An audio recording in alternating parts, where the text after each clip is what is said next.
We're going to discuss the following special effects, which include changing the volume of a clip, adding text to a clip, and adding voiceovers. If you need to expand your working space, hover over this line here, click on it, and drag it upwards. Next, let's look at editing text. I want to use static text.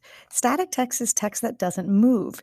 This text works really well when you are adding definitions or explanations to your video. So I'm going to grab my static text and drag it here. Double click on the box, which will allow me to edit the text that will show up in the box. I can change the font, the size, and a few other elements of the text. Once I have my text added, I can also adjust the shape and the size and location of the actual text box. Next, let's discuss the volume of clips and tracks.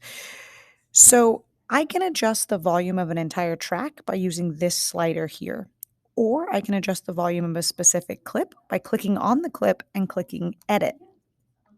From here, I can adjust the actual volume of that clip. I can also decide if I want that clip to fade in or fade out by a certain amount. Once you've selected your volume settings, you can click Close. Last, we're going to talk about voiceovers. Voiceovers are great accompaniments, especially when you have blocks of text, because they can support what the text says or explain what's happening in your video. So in order to do a voiceover, I'm going to click Record and go to Voice.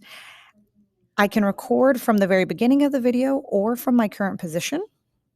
It will prompt me to select my microphone, and then it will allow me to record. It counts you down, and you'll start recording when it hits 0. Once you have everything recorded that you want, you'll click Stop. It will allow you to preview your recording. If you don't like it, you have the option to record again. If you want to use it, you'll just click Save, and it will insert it as one of the media pieces in your library, which you can then drag into place. And that is how you can change the speed, the volume, add text, and voiceovers to your project.